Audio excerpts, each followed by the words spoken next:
Hello genius, welcome back to my channel. আজকের topic coding decoding. দেখো, if B equals to 4, L equals to 24, Y equals to 50, then K আর K decoding করলে কত হবে। দেখো, এই সমস্ত প্রবলেম সলভ করার সময় তোমরা আগে ইংরেজি আলফাবেটগুলো লিখে নেবে, লিখে নিয়ে তার যে অবস্থান সেটাকে পাশে লিখে দেবে। যেমন এ বি সি ডি করে লিখলে এ হচ্ছে 1 নম্বরে, বি 2 নম্বরে, সি 3 নম্বরে, একই হবে কে 11, এল 12, লাস্ট যেটা আমাদের 26।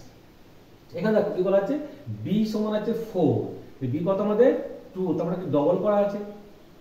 এল কত 24, তাহলে এল কত এখানে হবে 12, তারপরে ডবল করা আছে।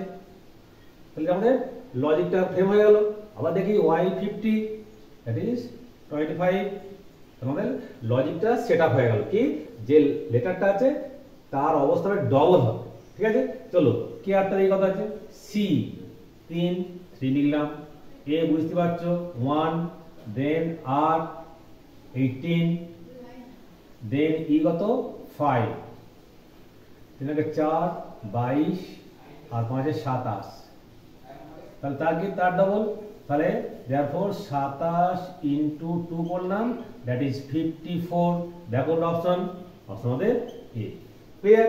তাহলে তোমরা একটা হোমওয়ার্ক দিচ্ছি, তোমরা একবার জানাও আমাকে কি ম্যাথ MATH একে এই নিয়মে ডিকোডিং করলে কত হবে।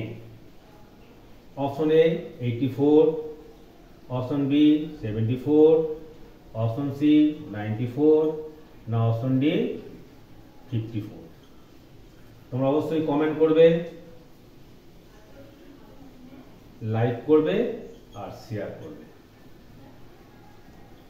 ওকে, thanks for watching my video.